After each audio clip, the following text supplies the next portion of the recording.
बेलना मिल गल हो। अच्छा। बहुत पियला। अरे बाप रे बाप। रोज संध्या के गटैले चढ़ा के आवेला। अरे बाप रे, तो बेलना से हमारा सही हो जाई। जब ओकर पिए के आदत हो गल सुधरी ना सुना। और सुनावा। दारुआ में पियवा मोरा मातल रे, अरे मातल रे सैया फीके बहुरा।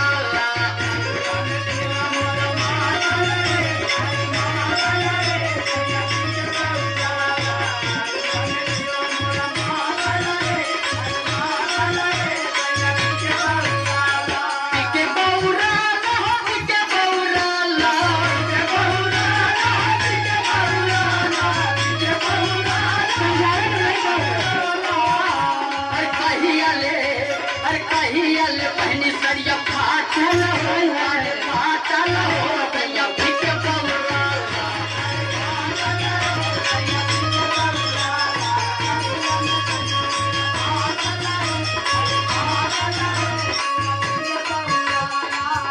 बतावा ऐसे का कुश्ती आ गया। अब जाना लो हम कैसे रहे ओकरा साथे। हाँ सुनावा। सुना मारी मर के भौजी हम ओकरा संगे रहिला।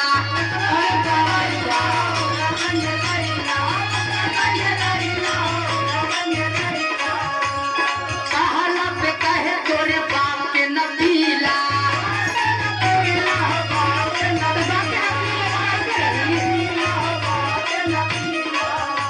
और मारी मर के भौजी हम ओकरा संगे रहिला। कहला पे कहे तोरे बाप के न पीला। अरे दलिया नुनुआ, अरे दलवा नुनुआ घरवा में नया चलो, अरे या चलो सैया फीके पगलाला।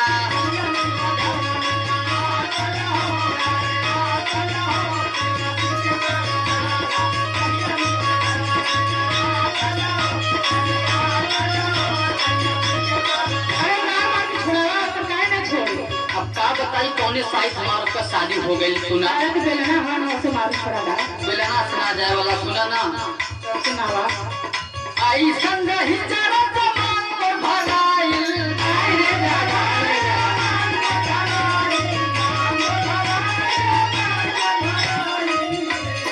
हमारे न बतावत तो फीस न दियाइल।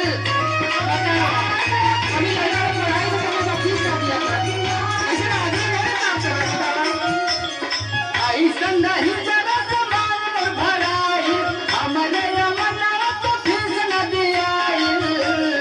लवई सकुलिया में, अरे लवई सकुलिया में काटल रे, अरे काटल रे सैया फीके पगलाला।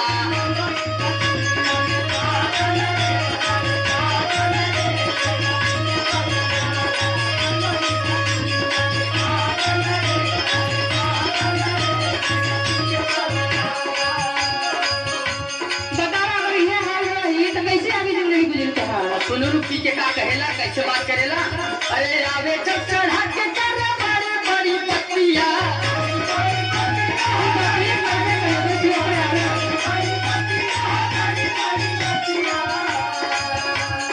होश में न चिन्हे न कहीं जावा के नतिया।